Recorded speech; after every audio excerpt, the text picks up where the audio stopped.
Hello student, I am doctor Anu Banshiwal और आज के ऑनलाइन लेक्चर का हमारा टॉपिक रहेगा डिफरेंशियल कैलकुलस का ही एक टॉपिक है, पार्शियल डिफरेंशिएशन। और एग्ज़ाम के पॉइंट ऑफ व्यू से ये बहुत ही इंपॉर्टेंट टॉपिक है और यूजुअली हर साल इसमें से एक या दो क्वेश्चन जो है वो आपको सेक्शन ए और सेक्शन सी में मिल जाता है। तो पार्शियल डिफरेंशिएशन के जितने भी क्वेश्चंस हैं, एग्जांपल्स है, वो सब हमें ध्यान से पढ़ने हैं क्योंकि इनके क्वेश्चंस एग्जांपल्स जो है वो बहुत इंपॉर्टेंट है। तो सबसे पहले हम पार्शियल डिफरेंशिएशन की डेफिनेशन देखेंगे क्या होता है, और उसको स्टडी करने से पहले हम मतलब समझेंगे कि व्हाट इज़ पार्शियल डिफरेंशिएशन। हम सबने पढ़ा है डी बाई डी एक्स का ऑपरेटर लगाकर हम किसी भी डिपेंडेंट वेरिएबल का इंडिपेंडेंट वेरिएबल के रिस्पेक्ट में हम डिफरेंशिएशन करते हैं। बट पार्शियल वर्ड अगर इसके आगे ऐड हो रहा है तो उस पार्शियल टर्म का मतलब क्या है। तो अगर यहाँ पर हमारे पास कोई भी फंक्शन हमें दे रखा है जो कि टू वेरिएबल्स का है, यानी कि दो चरों वाला फलन है। मोस्टली हम पढ़ते हैं कि y equals to f x, इस तरीके का हमारे पास में कोई फंक्शन होता है जहाँ पर x हमारे पास में इंडिपेंडेंट वेरिएबल होता है, y डिपेंडेंट होता है, तो हम d y by d x निकालते हैं यहाँ से। अगर हमारे पास में फंक्शन है टू वेरिएबल्स का, यानी कि अगर कोई वेरिएबल जो है वो दो वेरिएबल्स का फंक्शन है हमारे पास में, तो यहाँ पर इसे हम फंक्शन ऑफ टू वेरिएबल्स कहेंगे, क्योंकि यहाँ पर z की जो वैल्यू है वो x और y दो वेरिएबल्स के ऊपर क्या कर रही है, डिपेंड कर रही है। तो इसी की डेफिनेशन यहाँ पर लिखी हुई है, यदि दो चरों x तथा y का मान देने पर एक चर का निश्चित मान प्राप्त होता है, दैट मीन्स z की वैल्यू जो है वो डिपेंड कर रही है x और y के ऊपर। x और y की वैल्यू पुट करने के बाद अगर आपको z की वैल्यू मिल रही है, that means this is a function of two variables. तो z को x तथा y का फलन कहते हैं यहाँ पे, और इसको रिप्रेजेंट करते हैं z equals to function of f x y. यहाँ पर z जो है वो डिपेंडेंट वेरिएबल है बिकॉज ये x और y के ऊपर डिपेंड कर रहा है, and x and y are independent variables. इसके बाद में हम क्या करेंगे, यदि z equals to f x y, अब हम पार्शियल डिफरेंशिएशन की डेफिनेशन पढ़ेंगे कि what is partial differentiation. Partial का मतलब हमें समझ में आ गया, यहाँ पर हम ऐसे फंक्शंस को डील करेंगे जो कि दो या दो से अधिक चरों के क्या है, फलन है। हम जब टोटल डिफरेंशिएशन पढ़ते हैं तो वहाँ पर एक सिंगल वेरिएबल एक अनदर सिंगल वेरिएबल के ऊपर डिपेंड करता है, यानी कि y सिर्फ x का फंक्शन होता है, तो हम यहाँ पर total differential D by d x या डी बाई डी वाई इस तरीके की टर्म और इस तरीके का ऑपरेटर यूज़ करते हैं। लेकिन जब हम पार्शियल की बात करते हैं तो पार्शियल का मतलब है कि ये जो डिपेंडेंट वेरिएबल है वो एक से ज़्यादा वेरिएबल पर क्या करेगा, डिपेंड कर सकता है। हो सकता है ये दो वेरिएबल पर डिपेंड करे, हो सकता है तीन पे, हो सकता है एन वेरिएबल्स पे ये डिपेंड करे। तो ऐसे फंक्शंस को सॉल्व करने के लिए, ऐसे फंक्शंस का डिफरेंशिएशन निकालने के लिए हम पार्शियल डिफरेंशिएशन का यूज़ करते हैं, जहाँ पर एक जो डिपेंडेंट वेरिएबल है वो दो या दो से अधिक इंडिपेंडेंट वेरिएबल्स पे क्या करता है, डिपेंड करता है। तो हम उसे पार्शियली फंक्शन कहते हैं, और इसका डिफरेंशिएशन जो है वो पार्शियल डिफरेंशिएशन कहलाता है। तो टोटल में जैसे हम डी बाई डी एक्स और इस तरीके के ऑपरेटर का यूज़ करते हैं, उसी तरीके से हम पार्शियल के अंदर डेल का उपयोग करेंगे। और डिफरेंशिएशन जैसा कि मैं पहले भी बता चुकी हूँ कि डिफरेंशिएशन का मतलब हमारे लिए रेट ऑफ चेंज होता है, कि किसी भी वेरिएबल का जब हम डिफरेंशिएशन कर रहे हैं, इसका मतलब हम उसकी रेट ऑफ चेंज निकाल रहे हैं कि उस वेरिएबल में दूसरे के सापेक्ष कितना परिवर्तन हुआ है। तो यहाँ पर भी हम उसी डेफिनेशन को कंटिन्यू करके पार्शियल डिफरेंशिएशन निकालेंगे। तो अगर हमारे पास में z फंक्शन एक्स वाई का फलन है, तो यहाँ पर हमें क्या करना है, z का x के रिस्पेक्ट में डिफरेंशिएशन करना है, ध्यान रखना है। तो x के अंदर जिस रेट से चेंज हो रहा है वो हमें यहाँ पे फाइंड आउट करना है। तो हमने क्या माना यहाँ पर कि x के अंदर जो चेंज हुआ वो माइनर चेंज है डेल्टा x, और उसमें से हम जो फंक्शन है उसकी एक्चुअल वैल्यू लेस कर देंगे और डेल एक्स से अगर ऐसे डिवाइड कर देंगे, और ये लिमिट अगर हमारे पास में एग्जिस्ट कर रही है, इस तरीके की लिमिट हम पहले भी पढ़ चुके हैं, limit delta x tends to zero, यानी कि जो भी एक्स के अंदर परिवर्तन किया गया है अगर वो नेग्लिजिबल है, वो टेंस टू जीरो है, उसके बावजूद भी अगर इस तरीके की कोई टर्म आपको दिखाई दे रही है और वो एग्जिस्ट कर रही है, इसका मतलब z का x के रेस्पेक्ट में डिफरेंशिएशन भी क्या करेगा, एग्जिस्ट करेगा। दैट मीन्स x के अंदर माइन्यूट सा हमने चेंज किया, उस चेंज में से हमने हमारा जो एक्चुअल फंक्शन था उसको लेस किया, और जो चेंज हुआ उससे हमने इसको डिवाइड करके लिमिट लगाई। अगर इस तरीके की टर्म एग्जिस्ट कर रही है, अगर इस तरीके की लिमिट हमारे पास में एग्जिस्ट कर रही है, इसका मतलब z जो है या एफ एक्स वाई जो फंक्शन है वो x के सापेक्ष क्या कहलाता है, पार्शियली डिफरेंशिएबल कहलाता है। यानी कि हम z का x के रिस्पेक्ट में डिफरेंशिएशन कर सकते हैं अगर इस तरीके की लिमिट एग्जिस्ट करती है तो।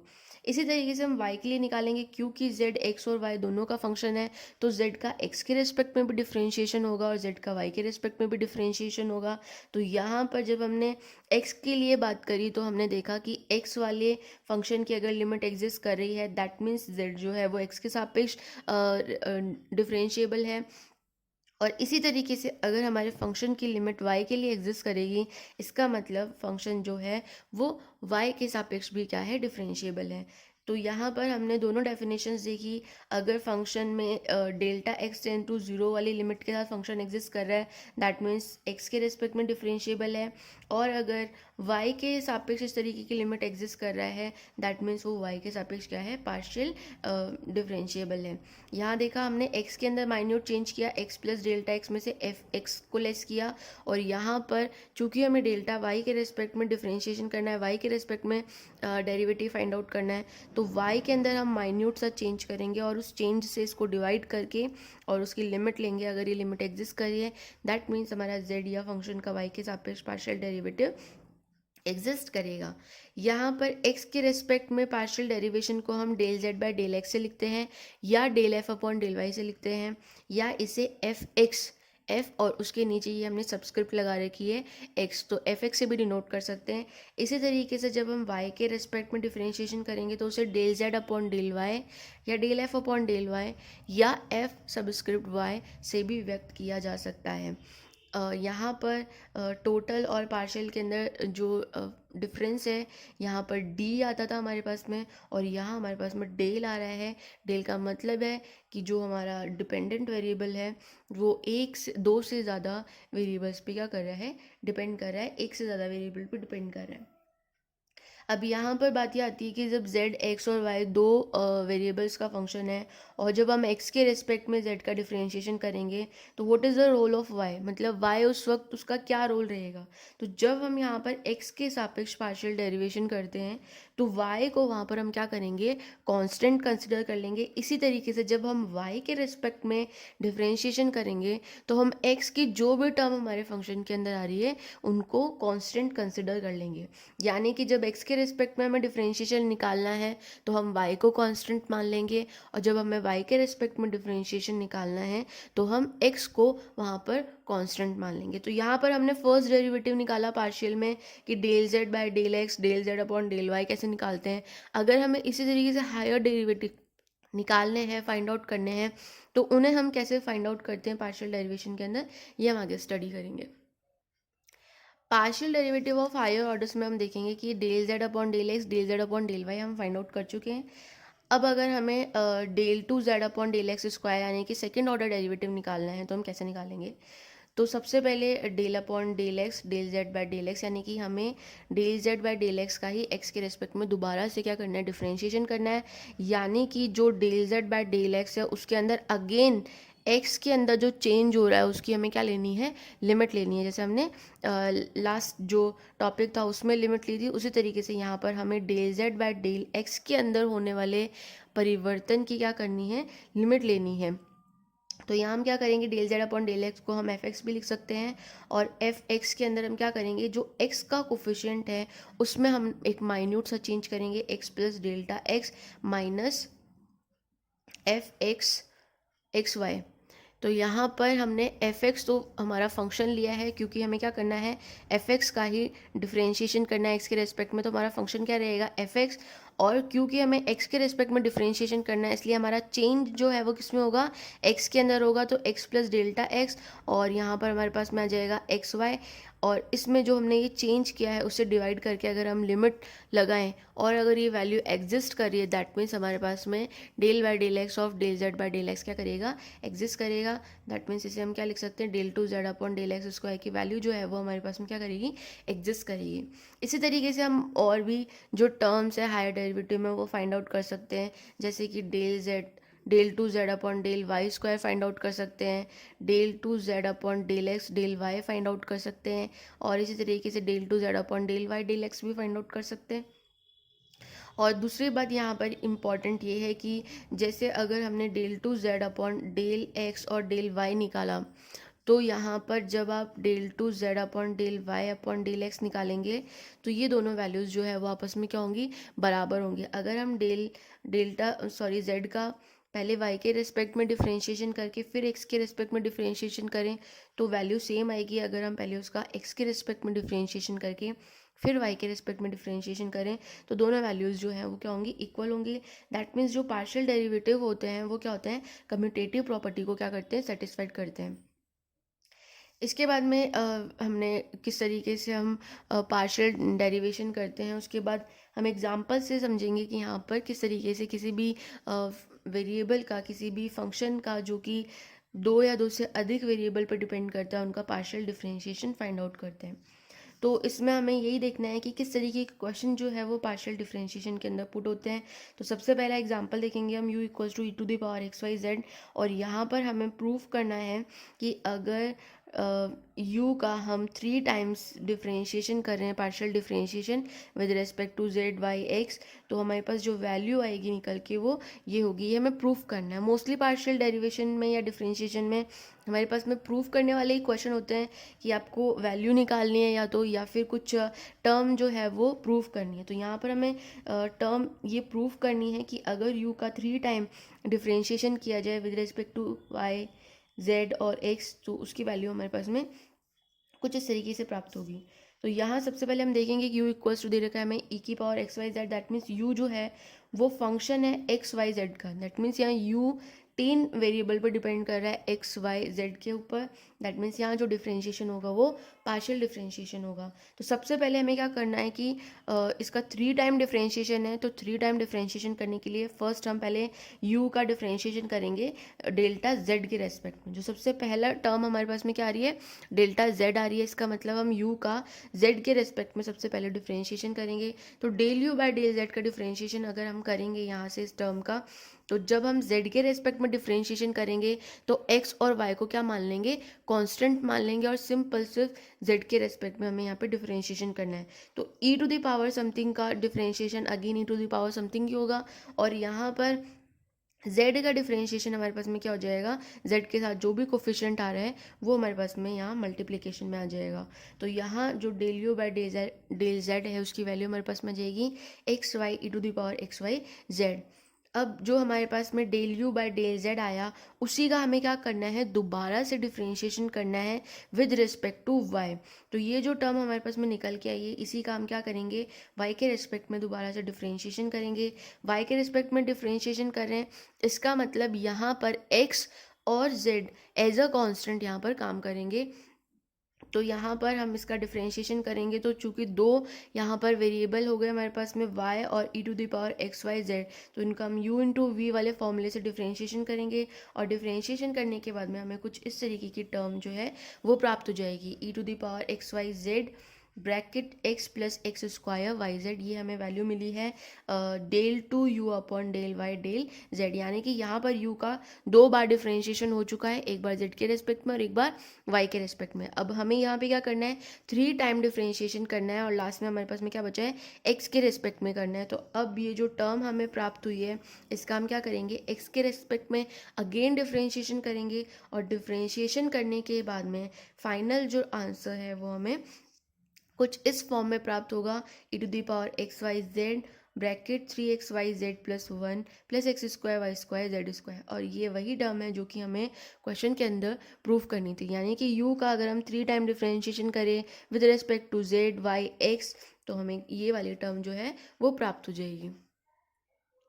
नेक्स्ट एग्जाम्पल में हम लेंगे x to the power x y to the power y z to the power z equals to c, ये हमारा फंक्शन है, और इससे हमें प्रूफ करना है कि अगर x बराबर y बराबर z, अगर तीनों वेरिएबल को बराबर ले लिया जाए तो ये जो वैल्यू हम निकालेंगे del two z upon del x डेल y वो बराबर होगी कुछ इस फंक्शन के। तो हमें प्रूफ करना है कि del two z upon del x डेल y जो है वो इस फंक्शन के या इस टर्म के क्या है, बराबर है। तो del two z upon del x डेल y निकालने के लिए सबसे पहले हम क्या करेंगे, जो भी हमें फंक्शन गिवन है उसे हम z की फॉर्म में लिखेंगे, क्योंकि यहाँ पर हमें z का डिफरेंशिएशन करना है एक्स वाई की फॉर्म में। तो ये जो हमें टर्म दे रखी है, ये जो हमें इक्वेशन दे रखी है, इसको हम थोड़ा सा सिंप्लीफाई करेंगे, और यहाँ पर ये जो टर्म है इसे हम z और एक्स वाई की फॉर्म में लिखेंगे। तो यहाँ जो z के साथ में एक्स्ट्रा टर्म आ रही है एक्स और वाई की, नहीं क्या करेंगे हम लेफ्ट हैंड साइड में, सॉरी राइट हैंड साइड में ले जाएंगे। राइट हैंड साइड में प्लेस करने के बाद में हम क्या करेंगे, दोनों तरफ लॉग ले लेंगे, बिकॉज हमारे पास में यहाँ वेरिएबल की पावर वेरिएबल है और इसका डिफ्रेंशिएशन करना इजी नहीं है, और इसको इजीली सॉल्व करने के लिए हम क्या करेंगे, बोथ ऑफ साइड यहाँ पर लॉग ले लेंगे। जैसे हम यहाँ पे लॉग लेंगे तो लॉग कंसिडर करने के बाद में हमारी जो टर्म है कुछ इस फॉर्म में सिंप्लीफाई हो जाएगी, और लास्ट फाइनल जो टर्म है वो हमारे पास में बन जाएगी z log z equals to log c minus x log x minus y log y। अब हमें क्या करना है, सबसे पहले z का y के रिस्पेक्ट में डिफ्रेंशिएशन करना है। तो यहाँ पर ये जो टर्म हमें प्राप्त हुई है इसका हम y के रिस्पेक्ट में डिफ्रेंशिएशन कर सकते हैं पहले, या फिर x के रिस्पेक्ट में डिफ्रेंशिएशन करने, जो भी सूटेबल है। तो यहाँ पर हमने क्या किया, सबसे पहले x के रिस्पेक्ट में डिफ्रेंशिएशन किया। तो z log z यहाँ पर दो हमारे पास में फंक्शन है, इसको हम u इंटू वी वाले फॉर्मूले से सॉल्व करेंगे। तो यहाँ u इंटू वी वाले फॉर्मूले से इसको सॉल्व करने पर हमें जो टर्म है वो प्राप्त होगी, z को कांस्टेंट रख के log z का करेंगे तो 1/z हो जाएगा, और z का करेंगे तो del z upon del x की टर्म आएगी। log z को कांस्टेंट रखेंगे और सिर्फ z का करेंगे तो del z upon del x की टर्म आएगी। तो del z upon del x दोनों टर्म्स में से कॉमन ले लिया तो हमारे पास में बचेगा z इंटू 1/z, आपस में कैंसिल आउट हो जाएगा तो 1 बचेगा, 1 plus log z del z by del x, ये हमारे पास में आ गया। और जो राइट हैंड साइड है इसमें log c का डिफ्रेंशिएशन हमारे पास 0 हो जाएगा, और y भी हमारे लिए एक कांस्टेंट का ही काम करेगा, क्योंकि हमारा जो डिफ्रेंशिएशन है वो x के रिस्पेक्ट में हो रहा है।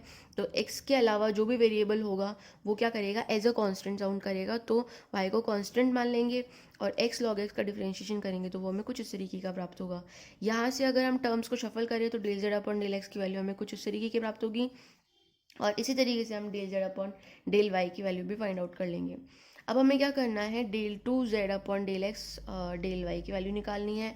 तो हम यहाँ पे क्या करेंगे, del z upon del y का again del by del x के रिस्पेक्ट में डिफ्रेंशिएशन करेंगे। तो डिफ्रेंशिएशन करने के बाद में ये जो del z upon del y हमारे पास में प्राप्त हुआ था, इसका अगेन हमें क्या करना है, x के रिस्पेक्ट में डिफ्रेंशिएशन करना है। डिफ्रेंशिएशन करने के लिए हम क्या करेंगे, ये जो टर्म है 1 प्लस लॉग z, क्योंकि x के रिस्पेक्ट में डिफ्रेंशिएशन हो रहा है तो 1 प्लस लॉग y की टर्म तो कांस्टेंट हो जाएगी और कांस्टेंट बन के बाहर आ जाएगी, और 1 प्लस लॉग z जो है ये टर्म ऊपर चली जाएगी तो इसके ऊपर -1 पावर आ जाएगी। पहले पावर को सॉल्व करेंगे, उसके बाद में log z को सॉल्व करेंगे, और सबसे लास्ट में z को सॉल्व करेंगे। तो हमारे पास में कुछ इस तरीके की टर्म हमें प्राप्त हो जाएगी, -1/z, 1 plus log y, 1 plus log x, 1 plus log z का क्यूब। यहाँ जो del z upon del x की जो वैल्यू आएगी वो हम यहाँ से पुट कर सकते हैं। तो इस तरीके से हमारे पास में फाइनल जो टर्म है कुछ इस तरीके की प्राप्त हुई।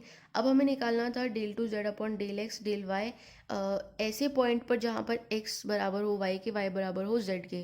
तो इस वाले टर्म के अंदर हम क्या करेंगे, x y z तीनों को बराबर ले लेंगे और दो वेरिएबल को एक वेरिएबल से क्या कर देंगे, रिप्लेस कर देंगे, क्योंकि तीनों की वैल्यू आपस में क्या है, बराबर है। तो हम यहाँ y और z की जगह क्या पुट कर देंगे, x। तो जहाँ जहाँ हमें y और z दिखाई दे रहा है वहाँ वहाँ हम x पुट कर देंगे, और x रखने के बाद में जो हमारी टर्म है वो सिंप्लीफाई हो जाएगी, -1/x, 1 प्लस लॉग x वाली टर्म में 1 को हम लिख सकते हैं log e बेस पर e। log e बेस पर e की वैल्यू हमारे पास में क्या होती है, 1 होती है। तो यहाँ इस 1 को हम लिख सकते हैं log e बेस पे e, और ये हमारे पास में जाएगा log x। log और log मिलके क्या बना लेंगे, log mn का फॉर्मूला बना लेंगे, और इसको और सिंप्लीफाई करेंगे तो हमें प्राप्त हो जाएगा -x log e x की पावर -1। और यही चीज़ हमें क्या करनी थी, प्रूफ करनी थी कि del 2z upon del x del y की जो वैल्यू है वो हमारे पास में ये होती है। इसी तरीके से आगे और भी एग्जांपल्स और क्वेश्चन जो है वो हम सॉल्व कर सकते हैं पार्शियल डिफरेंशिएशन के। अगर किसी भी क्वेश्चन या एग्जांपल के अंदर कोई भी प्रॉब्लम है किसी टर्म में तो आप ये कमेंट सेक्शन में पोस्ट कर सकते हैं। Thank you.